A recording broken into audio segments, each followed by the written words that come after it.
evidentemente vamos a estar hablando del Salmo número 13. Amén. Y quiero que oremos juntos a nuestro Padre Celestial. Señor, gracias. Gracias, oh Dios, porque tú no nos has faltado. Gracias, Señor, porque a pesar de las pruebas y las crisis, nosotros sabemos que tú continúas obrando a favor de tu pueblo. En esta hora rogamos que nos hables por medio de tu santa y bendita palabra, en el nombre de Cristo Jesús. Amén y amén. Les invito a buscar Salmo número 13, donde vamos a compartir la palabra del Señor. Mientras se encuentra ahí en la palabra del Señor, es evidente que la crisis es algo que saca lo mejor, pero también saca lo peor. Es decir, que la crisis, en otras palabras, lo que hace es sacar lo que hay dentro, ¿verdad? Y Salmo número 13 nos va a enseñar a nosotros qué es lo que ocurre en medio de la crisis. Así que voy a leer la palabra del Señor. Dice: ¿hasta cuándo, Jehová, me olvidarás para siempre? ¿Hasta cuándo esconderás tu rostro de mí? ¿Hasta cuándo pondré consejos en mi alma, con tristezas en mi corazón cada día? ¿Hasta cuándo será enaltecido mi enemigo sobre mí? Mira, respóndeme, oh Jehová, Dios mío. Alumbra mis ojos para que no duerma de muerte, para que no diga mi enemigo lo vencí. Mis enemigos se alegrarían si yo resbalara, mas yo en tu misericordia he confiado. Mi corazón se alegrará en tu salvación. Cantaré a Jehová porque me ha hecho bien. Y si hablamos nosotros de las crisis, si hablamos nosotros de las pruebas, también podemos decir que toda persona tiene algo que decir en medio de la crisis. También hablamos que toda persona ha pasado por crisis, e incluso en estos momentos muchos es probable que estemos pasando por crisis. Y he titulado la exposición de esta palabra, cuando nosotros analizamos el contexto que estamos viviendo, ¿verdad? He titulado esta exposición Preguntas, peticiones y convicciones en medio de la crisis. Pregunta que nos hacemos en medio de la crisis. En segundo lugar, peticiones que hacemos a Dios en medio de la crisis. Y en último lugar, y para mí es uno de los más importantes, convicciones que debemos tener en medio de la crisis. Y cuando hablamos de este personaje, David es reconocido entre varias cosas, además de ser rey, de ser un profeta del Señor, también es reconocido por ser el dulce cantor de Israel. Y algunos, cuando vemos hoy en la televisión que hablan de las canciones y se le pregunta de alguna canción que se ha pegado, ¿verdad? Una canción que ha llegado a ser famosa, muchos le preguntan: bueno, ¿y cómo escribiste esa canción? Y dice: no, yo estaba por allá sentado en la casa y estaba pensando, o pasé por una decepción amorosa, o pasé por esto, aquello. Y la gente escribe de sus experiencias, y algunos son experiencias más trágicas, otras experiencias más alegres. Qué interesante saber que David, de sus experiencias más críticas, sacó sus mejores canciones y las más sinceras al Señor. Así que vamos a hablar en primer lugar las preguntas que nos hacemos en medio de las crisis. Y cuando decimos pregunta, entendamos cómo comienza el verso 1, porque hay 5 preguntas básicas acá. Y la primera dice: ¿hasta cuándo, Jehová? Cuando uno lee este texto, a mí al menos me da miedo ver esa pregunta así de entrada, como David está diciendo: ¿hasta cuándo, Jehová?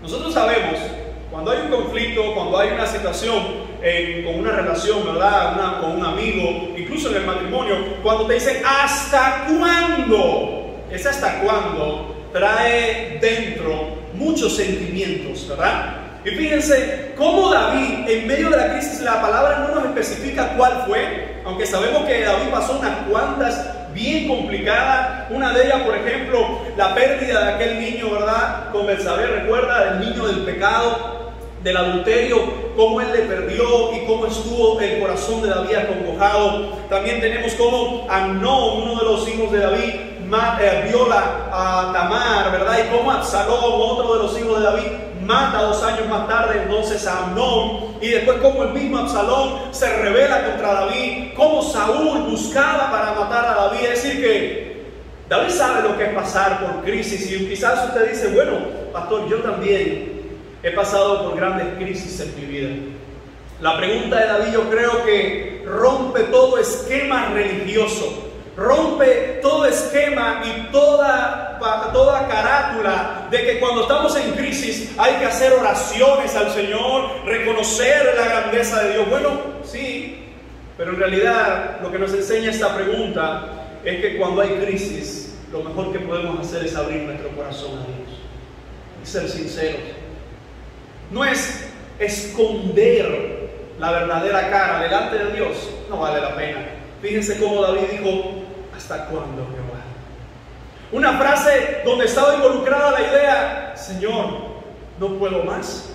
¿Hasta cuándo? Estaba diciendo: Señor, pero todavía estoy en la situación que estoy. De hecho, miren la segunda pregunta que hace David: ¿me olvidarás para siempre?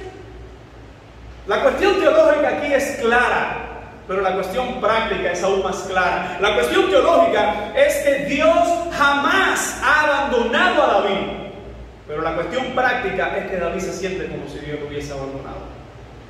Es que quizás David, uno dice: bueno, es que David estaría actuando carnalmente. Yo no creo que el dulce cantor de Israel en este salmo esté actuando carnalmente, sino que está actuando como aquel que cuando está en medio de una crisis dice: Señor, yo no te siento. A veces hemos confundido esa idea de que no, a Dios no se ve pero se siente. Yo no sé usted, pero hay veces en que ni le veo ni le siento tampoco. Porque mis sentimientos están enrolados en base a mis circunstancias. Y muchas veces mis circunstancias son traicioneras. Y mis sentimientos también. Los cristianos no vivimos de sentimiento. De hecho, muchos por vivir de sentimiento, entonces son llevados por cualquier viento de doctrina. Hoy están bien, gloria a Dios. Mañana están mal, se alejan de Dios. David, una de las cosas que más me llama la atención, además de tantas hazañas maravillosas que hizo, derribar a un gigante, ¿verdad?, de pelear con valentía a nombre de los guerreros del Señor, me encanta que no había espacio para la hipocresía en medio de su crisis. Dice: Señor, ¿hasta cuándo? ¿Me olvidarás para siempre, Señor? ¿Ha habido algún momento en su vida en que usted ha sentido como que Dios se ha olvidado de usted? ¿Ha habido algún momento donde usted dice: Señor, te olvidaste de mí? Llamaron, levantaron el teléfono y tú estabas orando por esa noticia y te dijeron todo lo contrario. Dijeron: oye, es positivo, oye, hay enfermo, oye, hay que operar. Y tú dices: Señor, ¿te has olvidado de mí para siempre? Miren la tercera pregunta de David: ¿hasta cuándo esconderás tu rostro de mí? Yo no creo que Dios había escondido el rostro de David. De hecho, Dios no esconde el rostro de sus hijos. Lo hace de los impíos en señal de desecharlos, pero no lo hace de sus hijos. ¿Sabe qué? Que nosotros sabemos que en los momentos más duros Dios ha estado ahí. Dios nunca nos ha fallado, Dios nunca nos da la espalda. Pero entonces, pastor, ¿por qué David dice: Señor, esconderás tu rostro de mí? Porque cuando la crisis llega, todo parece indicar que Dios no está obrando. Todo parece indicar que Dios no está tomando las riendas del asunto, pero que las circunstancias indiquen algo no significa que esa sea nuestra realidad. Ahora, la primera enseñanza que encontramos aquí es: en medio de la crisis y en medio de tus preguntas, abre tu corazón a Dios sincero. ¿De qué nos sirve ese espíritu farisaico que dice el Señor que en el Nuevo Testamento se paraban en las esquinas de las plazas, ¿verdad?, y tocaban, dice, trompeta delante de ellos y decían: Señor, yo no soy como aquel perverso, yo ayuno, yo diezmo, yo hago esto, yo hago aquello? Y el Señor dice algo interesante de esa persona. Dice: esa gente ya tiene su recompensa. ¿Pero qué recompensa? La recompensa de Dios no. Esa gente que busca aprobación de los hombres ya tiene la aprobación de los hombres. Pero qué miserable es aquella persona que solo busca ser aprobado por los hombres. ¿Sabe por qué? Porque los hombres no nos pueden dar lo que necesita nuestra alma. Los hombres nos podrán dar en ocasiones lo que necesita nuestro estómago, lo que necesita nuestras necesidades materiales. Las necesidades materiales que tenemos se pueden suplir en ocasiones por los hombres, pero lo que necesita nuestra alma No lo puede dar ningún hombre. Y en este aspecto, la pregunta de David dice en el verso 2: ¿hasta cuándo pondré consejos en mi alma, con tristezas en mi corazón cada día? ¿Hasta cuándo será enaltecido mi enemigo sobre mí? Estas 5 preguntas, de una manera muy sincera, está diciendo: Señor, ¿hasta cuándo? Señor, no puedo más. Algunos creen que por reconocer que no pueden más, están haciéndose más débil delante de Dios. Hermano, los cristianos también fallamos. Los cristianos también nos cansamos. Los cristianos también nos deprimimos. Los cristianos también nos entristecemos. Recuerdo un debate hace algunos años en el seminario donde había alguien que decía: los cristianos no se deprimen, los cristianos no están tristes. Incluso todavía hasta usaba esa canción: no puede estar triste el corazón que tiene a Cristo.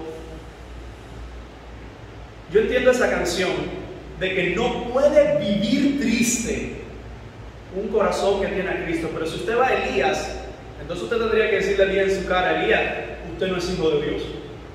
Si usted va a Job, usted tiene que decirle a Job: usted no es hijo de Dios.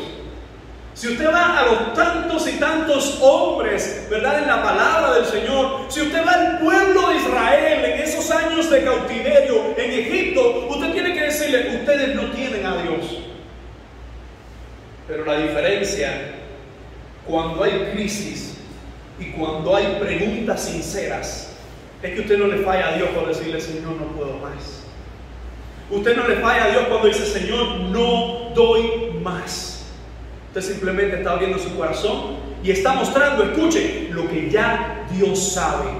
El problema del fariseo y el problema del religioso es que en realidad no está haciendo su oración a Dios. ¿Sabe por qué? Porque cuando una persona está solo en su cuarto y está orando, ahí las apariencias no valen.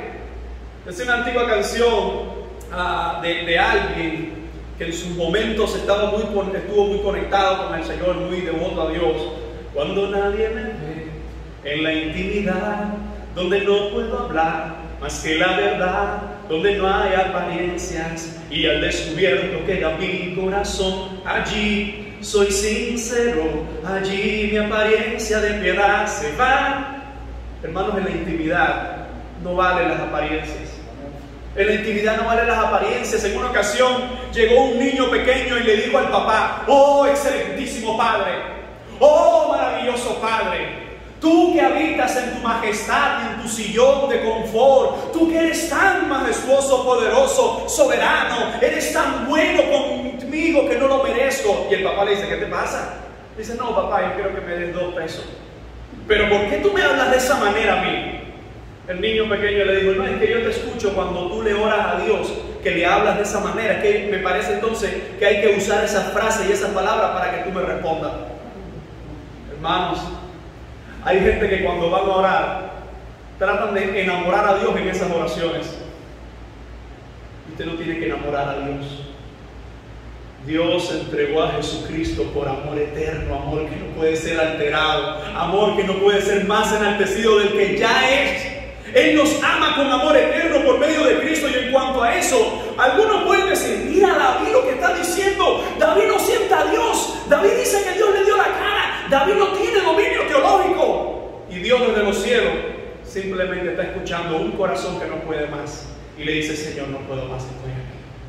Así que en medio de la crisis, lo primero que vemos es que estas preguntas revelan un corazón sincero. La crisis va a sacar lo mejor de ti, pero si lo que hay en tu corazón es a raíz de amargura, si lo que hay en tu corazón es engaño, si lo que hay en tu corazón es mentira, la crisis va a sacar eso afuera.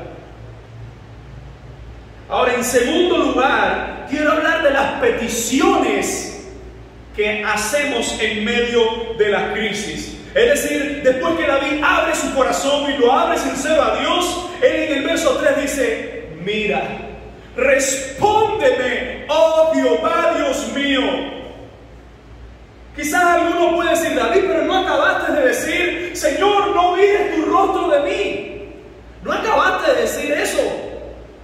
Pero una vez más, David simplemente reconoce que no es que Dios ha virado su rostro, es que Él siente como si Dios lo hubiese hecho. Y como Él sabe que esa no es la realidad, Él dice: Señor, respóndeme, oh Jehová. Y Él usa el calificativo: Dios mío, tú no me has dejado, tú no me has abandonado. Hermano, a veces cuando nosotros estamos pasando por pruebas, hay muchas cosas que ahogan la verdadera voz de Dios en nuestras vidas. Y solo un hijo que reconoce que Dios está en control y se somete a ese poderío del Señor sabe discernir la voz de Dios en medio de muchas voces. Y dice: mira, respóndeme, Jehová, Dios mío. ¿Por qué razón? Porque David entiende algo que todavía hoy a la gente se le olvida. Usted y yo podemos estar pasando el momento más difícil de nuestras vidas, y aún así recuerda que Dios sigue respondiendo a sus hijos. Usted y yo podemos estar pasando por la situación más crítica, y aún así Dios sigue siendo nuestro Dios. El calificativo de Él es nuestro, de Él es mío. Fíjense cómo la segunda petición de David es: alumbra mis ojos para que no duerma de muerte. Todo parece indicar que el sentimiento que está experimentando David tiene relación con la muerte. Y la pregunta es: ¿quién en ocasiones no ha tenido miedo a la muerte? Conversaba con alguien y le decía: la diferencia de que escuchas hoy fulano tiene COVID-19 a 6 meses atrás es que 6 meses atrás en Cuba no estaban muriendo la gente como se está muriendo hoy. 6 meses atrás tú decías: fulano tiene COVID-19, es joven, bueno, es que lo va a pasar. Hoy usted escucha jóvenes, niños, embarazadas, más ancianos, con factor de riesgo, incluso personas que ya le dio una primera vez el COVID-19 y no le pasó nada, y una segunda lo ha llevado terrible. Y cuando usted escucha hoy: fulano tiene COVID-19, y usted escucha: no, ya no se puede ir ni al hospital, tiene que ser dentro de la casa. Usted dice: Señor, protege a mi familia de la muerte, porque ya no está pensando en que es un catarro, una gripe, como incluso algunos dijeron al principio. Ahora uno está viendo las consecuencias más allá. Y fíjense cómo David dice: Señor, alumbra mis ojos para que no duerma de muerte. Es interesante saber que la palabra del Señor nos enseña que estar con Cristo es muchísimo mejor, pero aún así nosotros nos damos una agarrada a este mundo. Nosotros sabemos que estar con Él será mejor. Nosotros escuchamos a Pablo que decía: es mejor partir y estar con Cristo. Pero aún así, algunos dicen: pero es que ahí será la eternidad, Señor. Aún así, déjame disfrutar mis hijos aquí, déjame disfrutar mi familia aquí. Cuando llega la enfermedad es cuando más las personas valoran la vida. Mientras no hay ni un dolor de cabeza, algunos ni piensan en que se van a morir un día. Pero seamos sinceros, ¿quién durante esta pandemia, ya sea que haya tenido una fiebre de cualquier otra cosa, ha dicho: Señor, ¿y si esto es COVID? O ha escuchado: no, fulano salió positivo.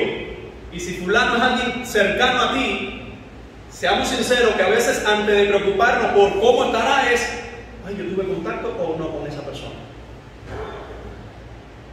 Hermanos, el temor a la muerte es uno de esos sentimientos naturales en la vida de las personas, porque no fuimos creados para morir. Y aún así, en medio de eso, David dice: Señor, alumbra mis ojos para que no duerma de muerte. Y en el verso 4 dice: para que no diga mi enemigo lo vencí. David tenía muchos enemigos, muchos.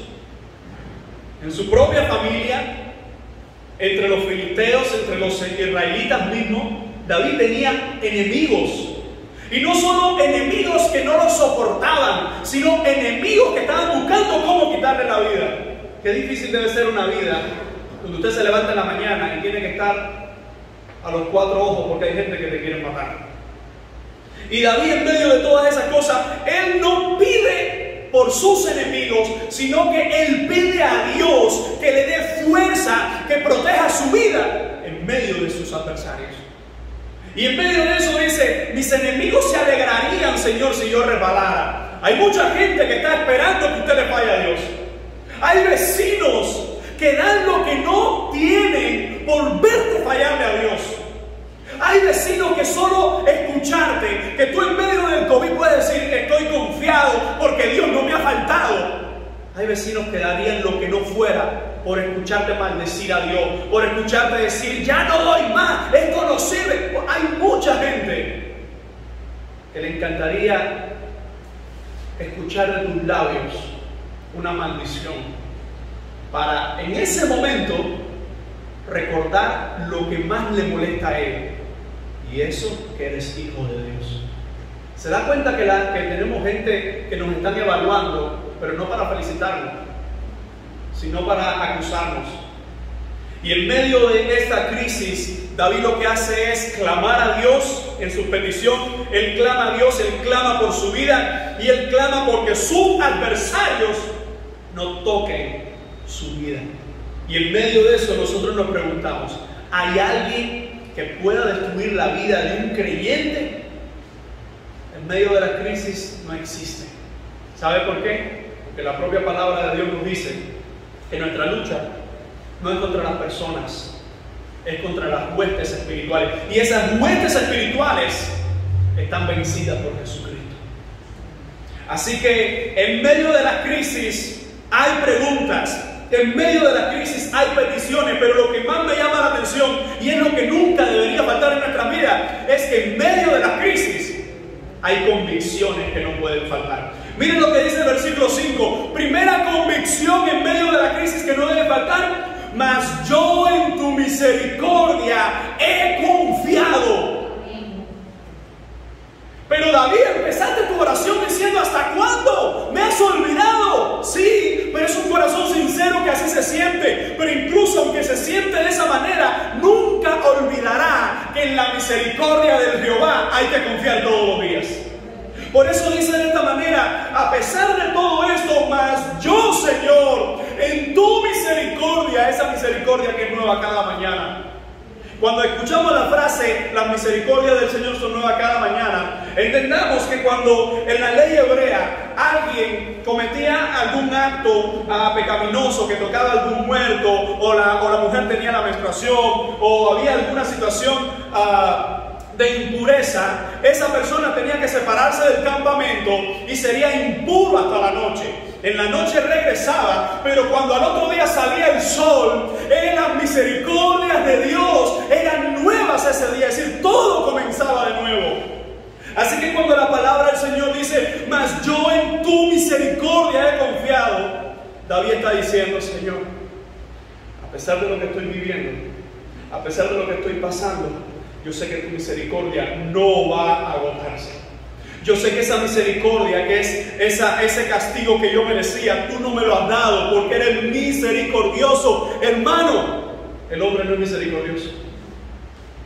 El hombre no experimenta lo que es la misericordia a menos que se haya rendido ante el Dios de la misericordia. Fíjense si es así, que usted le puede hacer bien a una persona y esa persona se le puede olvidar el otro día. Usted le puede servir de ayuda a una persona por años y una sola decisión, una sola palabra, esa persona se puede olvidar de todo el bien que usted le ha hecho. ¿Por qué razón? Porque el hombre, por consecuencia del pecado, no quiere ejercer la misericordia. Fíjense cómo dice la palabra: Señor, a pesar de todo esto, más yo en tu misericordia he confiado. Mi pregunta para ti es: ¿en quién está tu confianza? Si tu confianza estaba en una vacuna, ya hay una vacuna. Bueno, en Cuba hay 5 propuestas. En otros países hay ya algunas aprobadas con gran porciento de efectividad. Pero el virus sigue mutando. Sigue siendo, o está siendo más agresivo. Mi confianza no está en la vacuna. Me he vacunado y me voy a seguir vacunando, pero mi confianza no está en una vacuna. Mi confianza no está en que aparezca otra medicina. Mi confianza no está en que nos manden tantas y tantas ayudas. Mi confianza está en el único que puede cambiar la historia. Mi confianza está en Jehová de los ejércitos. ¿Alguien puede decir amén a eso? Así que primera convicción es en quién está nuestra confianza, en el Dios de la misericordia. Segunda convicción dice, mi corazón se alegrará en tu salvación. La primera convicción es, Señor, estoy confiado en ti. Segunda convicción es, Señor, estoy alegre porque tu salvación está conmigo también.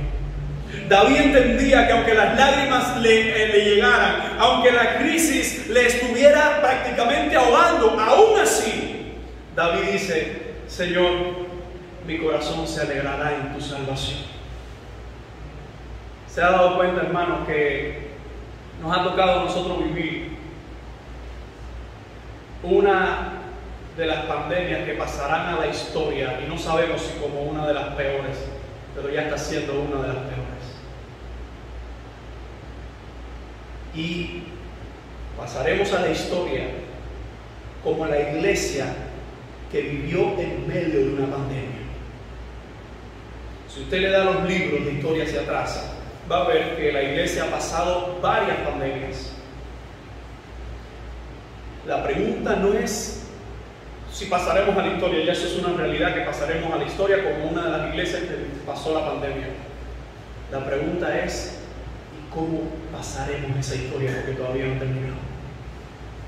¿Sabe cuánta gente durante un año no han clamado a Dios? Pero mientras estaban en la iglesia, eran los que más cerraban sus ojos, alzaban sus manos y gritaban aleluya. ¿Sabe cuánta gente en medio de la pandemia se olvidaron de Dios? Yo he visto las redes sociales. Y en las redes sociales, es cierto que son engañosas. Es cierto que usted no se puede guiar por todo lo que está. Pero a la vez las redes sociales hablan mucho de quiénes son. A lo que yo le doy me gusta, a lo que yo publico, a lo que yo le doy seguir. Yo he visto cada publicación de cristianos, cada cosa de cristianos que usted dice, esto no puede ser un hijo de Dios. Esto no puede ser de alguien que dice que su corazón está confiado en el Señor. Esto no puede ser de alguien que dice que Cristo le lavó y le compró con sangre preciosa. Hermanos, entendamos que cuando estamos en crisis, saldrá lo que hay dentro de nosotros. Y si dentro de nosotros quien habita es el Espíritu Santo, porque eso es lo que habita en un Hijo de Dios, entonces paz, porque estamos confiados. Pero si lo que hay dentro del corazón es simplemente mentira, hipocresía y carnalidad, pues eso es lo que veremos en medio de estos tiempos. Mi corazón, Señor, se alegrará en tu salvación. Y la última convicción es la respuesta hacia esas dos declaraciones. Cantaré a Jehová porque me ha hecho bien. Si usted une el versículo 1 con el versículo 6 y usted no entiende el intermedio, usted dice, el versículo 1 lo escribió una persona y el versículo 6 lo escribió otra persona. Bueno, en realidad el versículo 1 lo escribe el mismo David, que dice, no puedo más. Y el versículo 6 lo escribe el mismo David, que se ha dado cuenta que aunque no puede más, Él está con el que sí lo puede todo, y ese es Jehová de los ejércitos. Por eso dice, pero cantaré a Jehová porque me ha hecho bien. ¿Ha hecho bien Jehová por ti? ¿Ha hecho bien el Señor por ti? Número 1, envió a Jesucristo. Número 2, te da la oportunidad de salvación por medio de Cristo. Y número 3, nos ha dado todo lo necesario para vivir esta vida de acuerdo a su grandeza. La crisis sacarán lo que hay dentro, pero que nosotros, los hijos de Dios, que saque más bien quien vive dentro de nosotros. Preguntas todos tenemos en medio de la crisis. Recuerda que las crisis no nos hagan ser hipócritas, sino que nos hagan ser sinceros. Señor, no puedo más. Es cierto que no puedo más. Las crisis harán que nosotros le demos nuestras peticiones a Él, y que en esas peticiones sea, Señor, obra tú. Señor, haz la obra porque yo no puedo. Señor, por mi fuerza no es posible. Y sobre todas las cosas, que las convicciones en medio de la crisis sean las mismas. Señor, seguiré confiando en ti. Señor, mi corazón se alegrará en ti. Señor, cantaré a ti porque tú me has hecho bien. Todos pasamos crisis, mis amados, y no sabemos hasta cuándo. Pero sí sabemos que un día el Señor viene por su iglesia. sabemos que un día no habrá más llanto ni más dolor. Mientras en esta vida hay llanto y hay dolor. Algunos predicadores que le encantan decir: eres grande, eres poderoso, descubre un campeón que hay en ti, Ese no es el Evangelio. El Evangelio dice: en el mundo tendréis aflicción, mas confía. El Evangelio no dice confía porque no hay prueba. No, el Evangelio dice: hay crisis, hay prueba, pero aún así confía porque yo estoy contigo.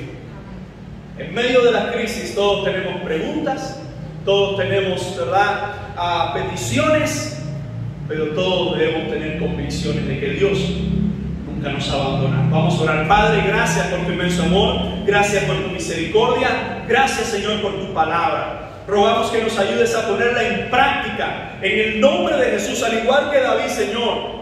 Todo lo que sufrió, todo lo que atravesó, pero aún así él reconoció que tú estabas al control de todo, Señor.